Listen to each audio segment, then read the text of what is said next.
¿Alguna vez has imaginado cómo suena la esperanza cuando nace en medio de la desesperación?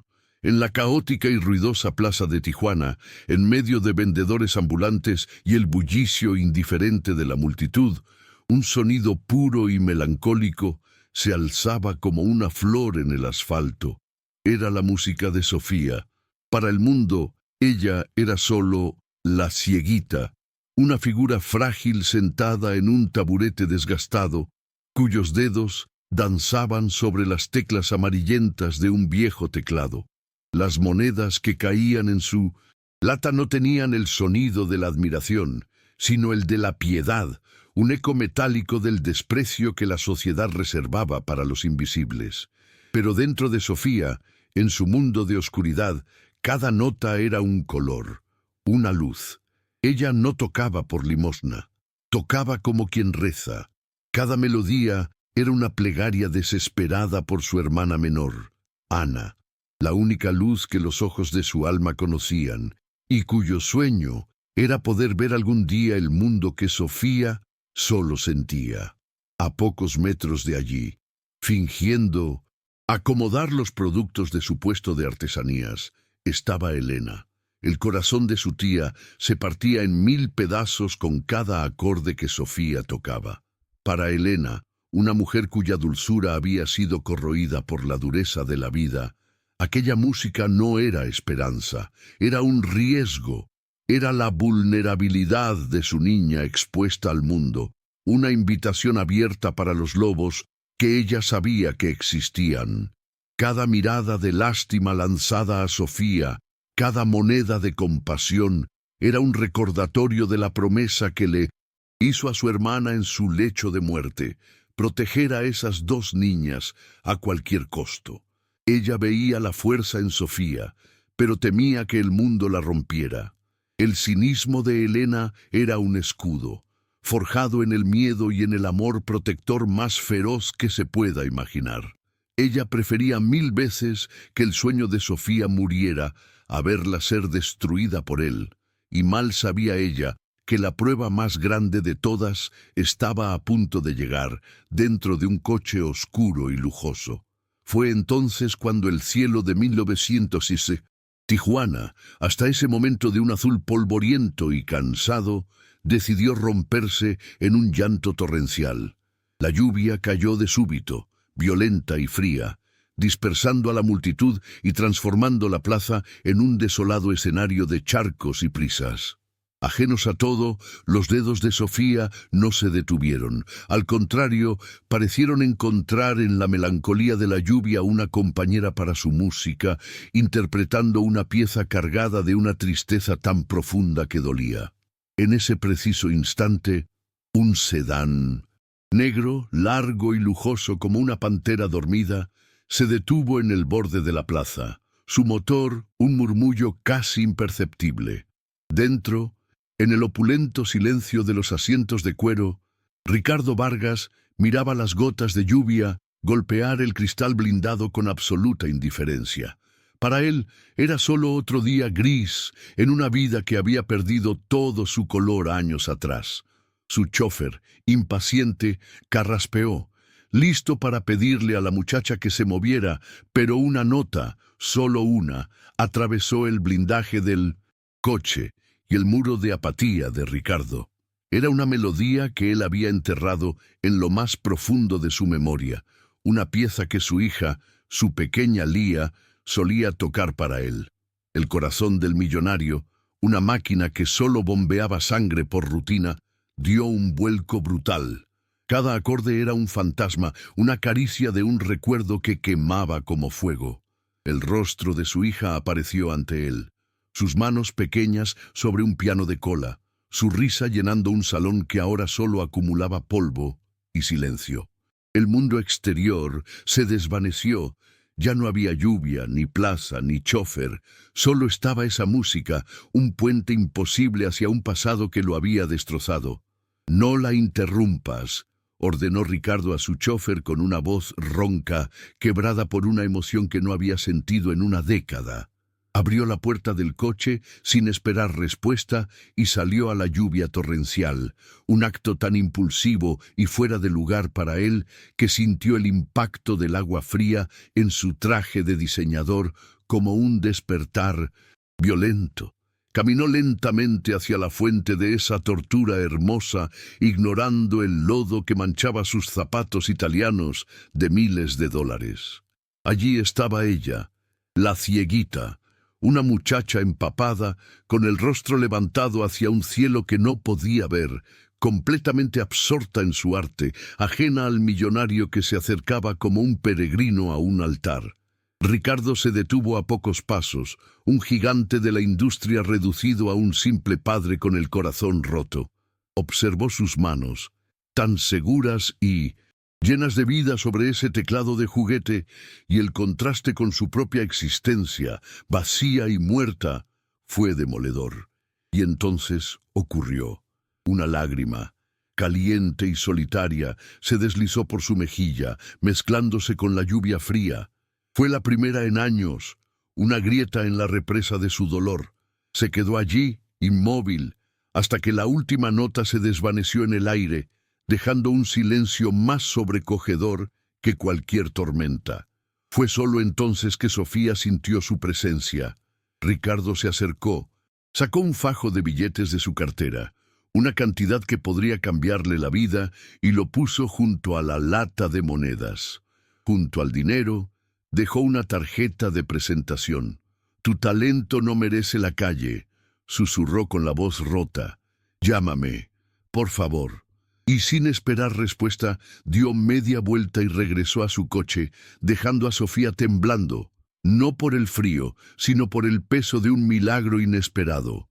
Sofía llegó a casa como una náufraga que alcanza la orilla, empapada hasta los huesos, con el cuerpo temblando por una mezcla de frío y una euforia tan intensa que parecía irreal. En una mano arrugaba los billetes húmedos y en la otra apretaba la tarjeta de cartón como si fuera la llave del paraíso, sintiendo el relieve de las letras bajo sus dedos. Ricardo Vargas. Su mente era un torbellino de imágenes construidas con sonidos y sensaciones. Imaginaba el quirófano, el rostro del doctor y sobre todo la voz de su hermana Ana, describiéndole por primera vez el color del cielo. Al entrar en el pequeño y humilde apartamento, el olor a guiso casero y a hogar la recibió. Pero la atmósfera cambió en un instante. Elena la vio en el umbral, pálida y chorreando agua, y corrió hacia ella, el pánico inicial transformándose en un ceño fruncido de sospecha al ver el fajo de billetes. «¿Qué es esto, Sofía? ¿De dónde sacaste este dinero?», preguntó, su voz afilada por el miedo. No había alegría en su tono, solo la alarma de una guardiana que huele el peligro. Para Elena, ese dinero no representaba una bendición, sino el pago por algo que no se atrevía a nombrar, la prueba de que sus peores temores sobre la vulnerabilidad de su sobrina se habían hecho realidad. La esperanza que iluminaba el rostro de Sofía se encontró de frente con el muro de desconfianza de su tía. Un choque brutal que hizo temblar los cimientos de su recién nacido sueño. La discusión que estalló a continuación fue tan inevitable y violenta como la tormenta de la que Sofía acababa de escapar. Mientras intentaba explicar lo sucedido, sus palabras se enredaban, sonando frágiles e ingenuas incluso para sus propios oídos, frente al cinismo implacable de Elena. «Un hombre, tía, en un coche grande. Lloró al escucharme», balbuceaba. Pero cada detalle que ofrecía solo servía para alimentar la hoguera del pánico de su tía. En la mente de Elena, la historia se escribía sola con la tinta de la amarga experiencia. Un millonario solitario, una joven ciega y vulnerable, una cantidad de dinero sospechosa. Era la receta para un desastre, una trampa adornada con lazos de caridad. «No quiero que vuelvas a ver a ese hombre. ¿Me oyes?», sentenció Elena, su voz resonando en las pequeñas paredes del apartamento. «La gente como él no da nada gratis, Sofía. Siempre cobran un precio y no voy a permitir que lo pagues tú». Le arrebató la tarjeta de las manos y la arrojó sobre la mesa como si quemara. Para Elena estaba protegiendo a su sobrina. Para Sofía estaba ahogando su única esperanza. La joven se quedó en silencio, sintiendo el frío de la prohibición de su tía, pero también el calor de la promesa que ese pequeño cartón representaba, una promesa que, por primera vez en su vida, estaba dispuesta a defender contra todo y contra todos. Pasaron varios días y una tensión helada se instaló en el pequeño apartamento, tan densa que Sofía podía sentirla en el aire, en la forma en que su tía evitaba su contacto, en el silencio forzado durante las comidas. Elena había escondido la tarjeta, creyendo haber cortado de raíz el peligro, pero no podía esconder el recuerdo. Sofía pasaba las noches en vela escuchando la respiración tranquila de su hermana Ana, un sonido que era a la vez su consuelo y su tormento. Cada suspiro de la pequeña era un recordatorio del tiempo que se agotaba, de los colores que Ana soñaba con ver y que ella tenía la obligación de mostrarle. La voz de su tía resonaba en su cabeza, llena de advertencias lógicas y miedos comprensibles, pero la memoria del llanto de aquel hombre, de la vulnerabilidad en su voz quebrada, era una verdad más poderosa. Su ceguera le había quitado la vista, pero le había dado una percepción distinta, una capacidad de sentir la autenticidad más allá de las apariencias. Y ella había sentido la pureza en el dolor de Ricardo Vargas, no la malicia de un depredador. Una noche, mientras acariciaba la mano de su hermana dormida, tomó una decisión. No era un acto de rebeldía, sino de amor. Por Ana, estaba dispuesta a caminar a ciegas hacia lo desconocido, confiando por primera vez no en lo que le decían, sino en lo que su corazón le dictaba. Al día siguiente, con manos temblorosas y el corazón latiéndole en la garganta, Sofía encontró la tarjeta en el costurero de su tía y se escabulló a un teléfono público. La voz que respondió al otro lado no era la de un monstruo, sino la de un hombre cansado, sorprendido y extrañamente aliviado. Horas más tarde, un coche silencioso y elegante, tan diferente a los ruidosos taxis de su barrio, la recogió en una esquina discreta. El viaje fue un ascenso a otro universo. Dejó atrás el bullicio, los olores a comida callejera y el caos familiar de su Tijuana para adentrarse en calles silenciosas, flanqueadas por altos muros y jardines invisibles pero fragantes. El coche finalmente se detuvo y el sonido de unas enormes puertas de hierro abriéndose rechinó como el inicio de un cuento de hadas o de terror. El chófer la guió con amabilidad a través de un vestíbulo que a Sofía le pareció tan vasto y frío como una catedral. Sus humildes zapatos de tela resonaban en el mármol pulido, un sonido solitario en un silencio abrumador. El aire olía a cera de abejas, a libros viejos y a una tristeza tan profunda y arraigada que parecía impregnar las propias paredes de la gigantesca mansión. Estaba en la fortaleza de Ricardo Vargas, un lugar que reflejaba el alma de su dueño, inmenso, rico y terriblemente vacío. Ricardo Vargas apareció en lo alto de una imponente escalera de caracol y el sonido de sus pasos al bajar fue lo único que rompió el sepulcral silencio. No era la figura amenazante que Elena había pintado en su imaginación. Era un hombre cuya elegancia y costoso traje no lograban ocultar el peso que encorvaba sus hombros ni la profunda soledad en sus ojos. Se detuvo a una distancia respetuosa, como si temiera que un movimiento brusco pudiera hacerla huir. «Gracias por venir, señorita Ramírez», dijo, su voz resonando con una formalidad que contrastaba con la crudeza de su llanto en la plaza. Sofía, aferrada a la correa de su humilde bolso, simplemente asintió, incapaz de articular palabra. Fue él quien llenó el silencio, confesando con una voz baja y cargada de dolor la razón de su arrebato. Le habló de Lía, su hija, una joven y brillante pianista cuya vida se había apagado en un accidente de coche años atrás. Le contó que la melodía que Sofía tocaba bajo la lluvia era la pieza favorita de Lía, la que usaba para calmarlo a él cuando sus negocios lo abrumaban. Mientras hablaba, Sofía no escuchaba a un millonario, sino a un padre ahogado en un mar de recuerdos. Y en ese momento, el abismo entre sus mundos desapareció, reemplazado por un frágil puente construido con las notas de una misma canción y la universalidad del duelo. Él la guió entonces a través de un pasillo silencioso hasta una habitación que parecía congelada en el tiempo. Al abrir la puerta, un rayo de luz iluminó un magnífico piano de cola, negro y brillante, en el centro del cuarto. El aire estaba impregnado de un leve aroma a jazmín, el perfume de Lía.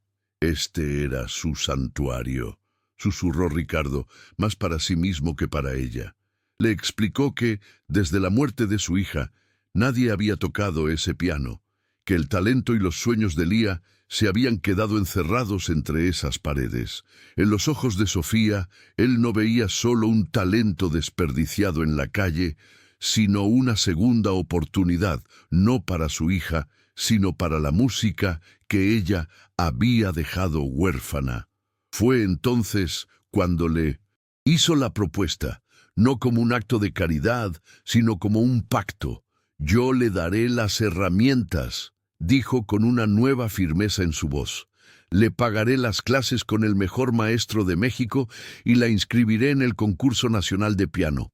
El premio de ese concurso es más que suficiente para la cirugía de su hermana. Yo pongo los medios, pero el trabajo, la pasión y la victoria, eso debe ponerlo usted». Sofía sintió que el suelo desaparecía bajo sus pies. Era una oferta que iba más allá de sus sueños más salvajes. Se acercó al piano y, con permiso de una mirada de Ricardo, rozó una de las teclas. El sonido, puro y cristalino, fue su respuesta. Un sí rotundo que selló su destino. El pacto sellado en aquella habitación silenciosa catapultó a Sofía a una realidad que nunca hubiera podido imaginar. Su vida dio un vuelco radical, reemplazando las inciertas horas en la plaza por una disciplina férrea en el conservatorio más prestigioso de la ciudad, bajo la tutela del legendario maestro Armando Castillo, un hombre de ceño perpetuo y oído absoluto que al principio la observó con un escepticismo evidente. Vio en ella un talento salvaje, un diamante en bruto, pero también un sinfín de imperfecciones técnicas, vicios adquiridos en años de aprendizaje autodidacta. Las primeras semanas fueron un suplicio. El maestro la obligaba a deconstruir todo lo que sabía, a empezar desde la tediosa teoría y los ejercicios de digitación que hacían que sus dedos ardieran.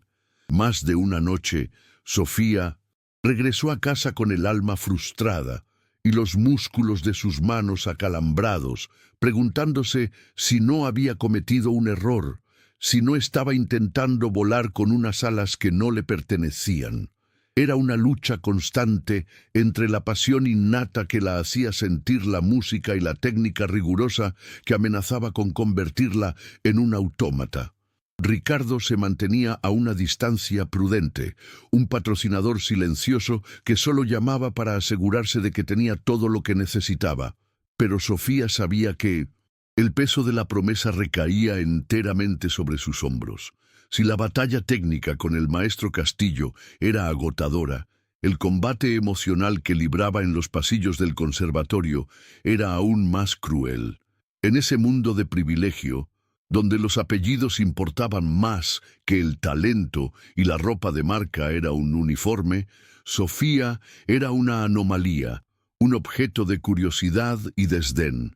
Los otros estudiantes, jóvenes de familias ricas que veían la música como un adorno social, no tardaron en bautizarla con susurros venenosos: la cieguita del millonario, la protegida de Vargas. Una en particular, una joven llamada Valeria, técnicamente brillante pero con un corazón de hielo, la convirtió en el blanco de su desprecio. Se burlaba de sus ropas sencillas, de su forma de hablar, e insinuaba constantemente que su lugar en el conservatorio no se debía a su talento, sino a una lástima comprada con dinero. Sofía, que estaba acostumbrada a la indiferencia de la multitud, se encontró por primera vez con la malicia directa y personal. Podía sentir sus miradas sobre ella, oía sus risas contenidas cuando cometía un error en clase. Era una soledad distinta, una que la hacía sentir sucia e indigna y que amenazaba con envenenar la única cosa pura que le quedaba, su amor por la música. Mientras Sofía luchaba sus batallas en el conservatorio, en casa libraba una guerra silenciosa de engaños y verdades a medias. Inventaba excusas sobre grupos de estudio en la biblioteca o prácticas de coro en la iglesia para justificar sus largas ausencias. Pero la mentira tiene patas cortas y la intuición de una madre postiza como Elena tiene los oídos muy finos. La sospecha que había plantado en su corazón aquella tarde de lluvia no había muerto, solo hibernaba, y comenzó a despertar con pequeños detalles. La forma en que Sofía hablaba de contrapunto y arpegios, términos que nunca antes había usado.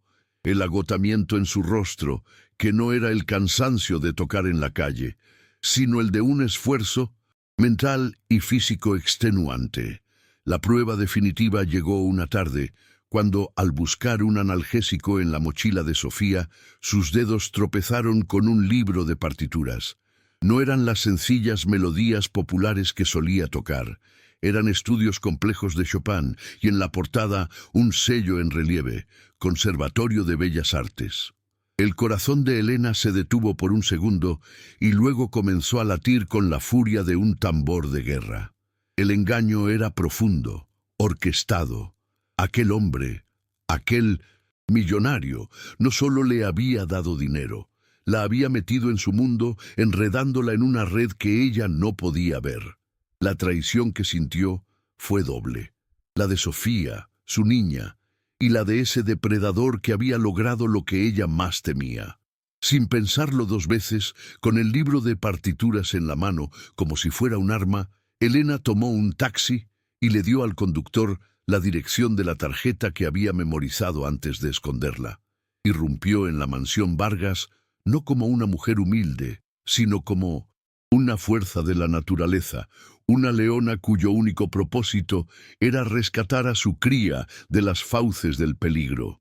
No le importaron los guardias ni la sirvienta que intentó detenerla. Su furia la llevó directamente al despacho donde se encontraba Ricardo. Lo enfrentó sin preámbulos, arrojando el libro sobre su escritorio de caoba. «Aléjese de mi sobrina», le espetó, su voz temblando de rabia contenida. «Sé lo que está haciendo. La está deslumbrando con su dinero, con promesas falsas. Si no la deja en paz ahora mismo, juro que iré a la policía y a todos los periódicos de Tijuana.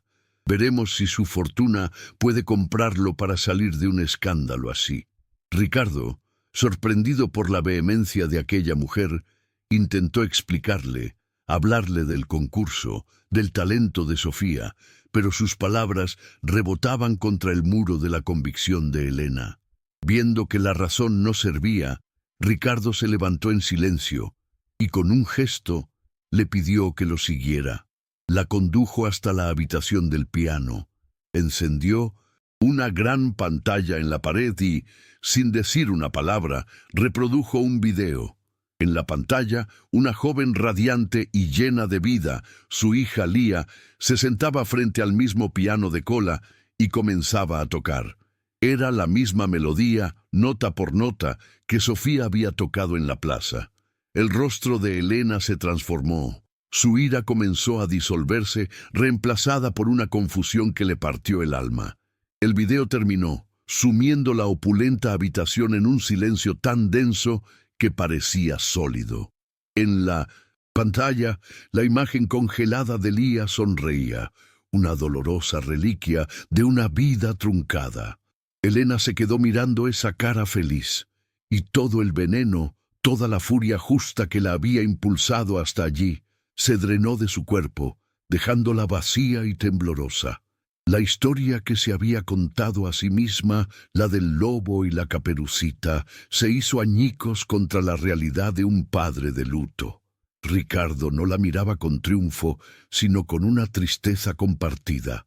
«Yo no quiero reemplazarla», dijo con la voz rota. Nadie podría, pero cuando escuché a su sobrina, fue como si la música de Lía, su alma, tuviera una segunda oportunidad de ser escuchada.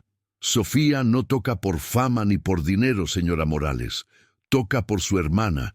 Toca con un amor tan puro que me recordó que yo también alguna vez sentí algo parecido». Cada palabra era una verdad que desmantelaba el escudo de cinismo de Elena.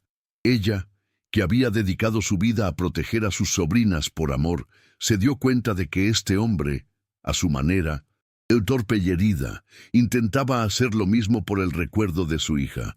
Las lágrimas brotaron de los ojos de Elena, pero ya no eran de rabia, sino de una empatía abrumadora y de la vergüenza por su juicio. Vio a Ricardo no como a un millonario, sino como a un igual en el club más desolador del mundo, el de aquellos que han perdido a quien más aman. Con el fantasma de la desconfianza de Elena apaciguado, las semanas previas a la semifinal del concurso se convirtieron en un torbellino de dedicación absoluta para Sofía. Liberada del peso del secreto, floreció bajo la estricta guía del maestro Castillo, quien pasó del escepticismo a una admiración casi paternal. La joven absorbía cada lección, cada corrección, y su talento innato, ahora pulido por la técnica, comenzó a brillar con una luz propia e inconfundible. Su progreso era la comidilla del conservatorio, pero para Valeria, la estrella hasta entonces indiscutible de la institución, era una afrenta intolerable. La envidia que sentía por Sofía se había transformado en un odio corrosivo. El punto de quiebre llegó durante una clase magistral, cuando Sofía interpretó un nocturno de Chopin con una sensibilidad tan profunda que el propio maestro quedó visiblemente emocionado. El aplauso fue atronador, sincero, y en ese momento Valeria supo que su técnica impecable y su ejecución perfecta no eran rival para el alma que la cieguita derramaba sobre las teclas. Vio su futuro, su victoria asegurada, escapándose de sus manos para ir a parar a las de una intrusa. Esa noche, mientras la rabia y el sentimiento de injusticia la consumían, una idea oscura y terrible comenzó a formarse en su mente. Si no podía vencer a Sofía en el escenario, se aseguraría de que nunca llegara a él. La noche previa a la semifinal, el aire en el pequeño apartamento de Sofía vibraba con una mezcla de nerviosismo y una esperanza casi tangible. Como un ritual sagrado, Sofía realizaba su última práctica no en el imponente piano del conservatorio, sino en su viejo teclado electrónico, el que la había acompañado desde el principio. Aquel instrumento era mucho más que plástico y circuitos para ella. Era el último regalo de sus padres antes de morir, una reliquia cargada de recuerdos. Cada tecla amarillenta y gastada era un ancla a su pasado, una extensión de sus propias manos y de su corazón. Mientras Elena la llamaba para la cena, una figura sigilosa se deslizó por el pasillo del modesto edificio de apartamentos, aprovechando una puerta mal cerrada. Valeria, consumida por una envidia que se había vuelto locura, actuó con la rapidez y la crueldad de un depredador. No hizo ruido. Cuando Sofía regresó a su habitación, con el alma llena de la melodía que presentaría al día siguiente, extendió la mano para tocar su teclado y sintió algo pegajoso, afilado, antinatural. Sus dedos, que conocían cada centímetro de esa superficie, exploraron con pánico una geografía de devastación. Teclas arrancadas, otras hundidas, y el olor dulzón y nauseabundo de un refresco derramado sobre los circuitos internos. Era un acto de profanación, un ataque directo a su alma. En ese momento, el mundo de Sofía se derrumbó. No gritó, no lloró. Un silencio sepulcral se apoderó de ella mientras sus manos temblorosas recorrían una y otra vez la extensión de la ruina. Era la confirmación de la pesadilla que siempre había temido. El mensaje era brutalmente claro. Ella no pertenecía a ese mundo. Era una intrusa y la habían castigado por su osadía. Elena y la pequeña Ana entraron en la habitación, atraídas por el silencio antinatural, y la escena las dejó sin aliento. Elena vio el teclado destrozado y luego el rostro de Sofía, y su corazón se llenó de una furia helada y de un doloroso sentimiento de reivindicación. Había pasado. El mundo contra el que tanto le había advertido finalmente había mostrado sus colmillos. Fue entonces cuando Sofía se quebró. Se deslizó hasta el suelo, abrazando sus rodillas, un sollozo seco y desgarrador escapando de su pecho. «Se acabó», susurró, la voz rota por una desesperanza absoluta. Miró hacia la dirección de la voz de su tía, sus ojos sin vista llenos de una derrota que iba más allá de la música. «Tenías razón, tía. Este no es mi mundo. No iré mañana. No iré a ninguna parte». El sueño, que había brillado tan intensamente, se había extinguido. La mañana de la semifinal llegó con un cielo gris y plomizo, un reflejo perfecto del ambiente fúnebre que se había apoderado del apartamento de 1900. Sofía, la joven, era una estatua de desolación, sentada en el borde de su cama, con las manos vacías sobre su regazo, allí donde debería estar su teclado. No había hablado desde su sentencia la noche anterior. Elena se movía por la casa en un silencio culpable. El amargo sabor de tener la razón convertido en cenizas en su boca al ver el espíritu de su sobrina completamente destrozado. Mientras tanto, en el suntuoso vestíbulo del teatro donde se celebraba el concurso, la impaciencia de Ricardo, Vargas, comenzaba a transformarse en una ansiedad helada. Faltaban pocos minutos para la presentación de Sofía y ella no aparecía. Sus llamadas iban directamente a un buzón de voz que se sentía como un abismo. Una llamada al maestro Castillo confirmó sus peores temores. Nadie sabía nada de ella. Un escalofrío recorrió a Ricardo. No fue la posibilidad de la derrota lo que lo asustó, sino la imagen de aquella joven, tan fuerte y a la vez tan frágil, quebrándose bajo el peso de un mundo que él mismo la había empujado a enfrentar. Con una certeza instintiva, supo que ella no estaría escondida en casa.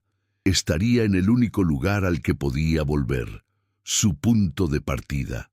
Ricardo encontró a Sofía exactamente donde su corazón le había dicho que estaría. Sentada en el mismo banco de la plaza, ahora desierta y barrida por un viento frío. Sin su teclado, parecía una niña perdida, una figura aún más vulnerable que el día que la conoció. Él se acercó en silencio y se sentó a su lado. Ella no se sobresaltó. Había reconocido el sonido de sus pasos, el eco de la esperanza que ahora sentía muerta. Con una voz monótona, desprovista de toda emoción, le contó lo del teclado, la culminación de las burlas y el desprecio. «Tenían razón», concluyó con una finalidad escalofriante. «Esto fue un error. Yo no pertenezco a ese lugar». Ricardo la escuchó sin interrumpir, y cuando ella terminó, no le ofreció palabras de consuelo ni la promesa de un nuevo instrumento. En su lugar, su voz sonó firme, casi dura. «Entonces déjalos ganar», dijo. Sofía se estremeció. «Le rompieron un objeto, Sofía, un conjunto de plásticos y cables. ¿Va a permitir que eso sea suficiente para romperla a usted también? La música que escuché aquel día no venía de esa caja. Venía de usted, de sus manos, de su alma. Eso es algo que ninguna persona, por muy envidiosa o cruel que sea, puede tocar jamás, a menos que usted le entregue el poder para hacerlo». Las palabras de Ricardo cayeron en el pozo de la desesperanza de Sofía. no como una soga de rescate, sino como piedras que la obligaron a tocar fondo y a impulsarse de nuevo hacia la superficie. La idea de dejarlos ganar, de entregarles la victoria a aquellos que la habían herido de la forma más cruel, encendió una chispa de rabia en las cenizas de su espíritu. Pensó en Ana, en la promesa silenciosa que le había hecho, y se dio cuenta de que rendirse no solo era una traición a sí misma, sino también a su hermana. El dolor seguía ahí, profundo y agudo, pero ahora estaba acompañado de una nueva determinación. Lentamente, como si sus miembros pesaran 1 tonelada, se puso de pie. Ricardo no la apresuró. Simplemente se levantó con ella y le ofreció su brazo, un gesto de solidaridad, no de lástima. Sofía dudó solo un instante antes de aceptarlo. Juntos caminaron en silencio, alejándose de la plaza. No la llevó a su coche de lujo, sino hacia la imponente fachada del gran teatro de la ciudad, el mismo lugar de la competencia. Entraron por una discreta puerta lateral, sumergiéndose en la penumbra y el silencio de los pasillos traseros, un laberinto que olía a madera vieja, a terciopelo y a los fantasmas de 1000 aplausos. Cada paso que daba en esa oscuridad era un paso que la alejaba de la niña rota que había sido en la plaza. Ricardo la guió a través del laberinto hasta que un hilo de luz les indicó el camino. Salieron de la oscuridad de las bambalinas para encontrarse en el centro de un escenario inmenso. El auditorio estaba vacío, un océano de butacas silenciosas en la penumbra, pero Sofía podía sentir su vastedad, su expectante silencio. En el centro del escenario, bañado por la luz solitaria de un foco de servicio, descansaba un magnífico piano de cola, su tapa de ébano pulido reflejando la luz como un espejo de agua negra. El instrumento fue destruido, Sofía, no la música, dijo Ricardo con voz suave pero firme, su eco resonando en el teatro vacío. Y la música te está esperando. La dejó sola entonces, retirándose a la sombra de las cortinas. Sofía se acercó al piano, un gigante dormido que contrastaba dolorosamente con el recuerdo de su humilde teclado. Sus dedos rozaron las teclas, frías y perfectas. En ese instante, tomó una decisión. No tocaría la pieza que había ensayado hasta el agotamiento. Esa obra pertenecía a un mundo de reglas y expectativas que la habían herido. En su lugar, de las profundidades de su dolor y de la nueva llama de su resolución, nació una melodía que era solo suya, la historia de su vida convertida en sonido. Justo entonces, las luces del escenario se encendieron, una voz la anunció por los altavoces, y Sofía, con el corazón en la garganta, se preparó para hablar en el único lenguaje en el que nunca podría mentir. Y entonces sus dedos tocaron las teclas. El sonido que emergió no fue el de una pieza ensayada, sino el de un alma abriéndose en canal. La improvisación de Sofía comenzó con una melodía frágil y solitaria, pintando con notas el retrato sonoro de una niña, ciega en una plaza ruidosa, una melodía teñida de la melancolía de la esperanza. Poco a poco, la música creció en complejidad, introduciendo un tema más oscuro y majestuoso, lleno de un dolor antiguo. Era Ricardo, sus lágrimas y el fantasma de su hija. La pieza se transformó entonces en un torbellino de escalas y arpegios frenéticos, una carrera desesperada que hablaba de estudio, de disciplina y de la ansiedad por alcanzar un sueño imposible. De repente, una cascada de acordes disonantes y brutales se estrelló contra el auditorio, el sonido del plástico rompiéndose, de un corazón haciéndose añicos. El público se sobrecogió ante tal violencia, pero del caos de esa destrucción surgió una nueva melodía, una sola línea de notas, pura, tenaz y clara como el agua. Era la voz de la resiliencia, la melodía de la elección de seguir luchando. La pieza terminó en un crescendo abrumador y triunfante. no de victoria arrogante, sino de una profunda y luminosa gratitud por seguir de pie. Cuando la última nota vibró y se desvaneció en el aire, un silencio sobrecogedor, casi sagrado, cayó sobre el teatro. Duró un instante que pareció una eternidad. Nadie se atrevía a respirar, a romper el hechizo de la confesión que acababan de presenciar. Y entonces, como el primer trueno de una tormenta, un único espectador se puso de pie y aplaudió. A él le siguió otro y otro, hasta que el teatro entero estalló en una ovación atronadora, un rugido de emoción y admiración que envolvía a Sofía en el escenario. Desde un rincón discreto entre el público, Elena lloraba sin control, no de pena, sino de un orgullo y una comprensión que nunca había sentido. A su lado, Ricardo Vargas no lloraba. Por primera vez en una década, una sonrisa genuina, liberadora, iluminaba su rostro. Veía a Sofía, pero también veía el espíritu de Lía, finalmente en paz. Entre bambalinas, Valeria observaba un monitor con el rostro pálido de incredulidad, comprendiendo que acababa de ser testigo no de una competencia, sino de un nacimiento. Los jueces, con los ojos húmedos, intercambiaban miradas que lo decían todo. Aquello ya no se trataba de técnica ni de puntos. Se trataba de arte en su estado más puro y devastador. La victoria de Sofía en la semifinal fue mucho más que un simple pase a la siguiente ronda. Fue una capitulación. El mundo de la música clásica, tan rígido y elitista, se rindió ante la fuerza de su verdad. En los días que siguieron, ya nadie la llamaba la cieguita. Ahora susurraban su nombre, Sofía Ramírez, con una reverencia que el dinero no podía comprar. Los mismos estudiantes que se habían burlado de ella, ahora la miraban con una mezcla de asombro y vergüenza. Incluso Valeria, en un encuentro silencioso en un pasillo, fue incapaz de mirarla a los ojos y solo pudo musitar un «lo siento», que sonó a una vida entera de lecciones aprendidas. Cuando llegó el día de la gran final, la expectación era palpable. Ya no era la contendiente inesperada, sino la favorita del corazón en todos.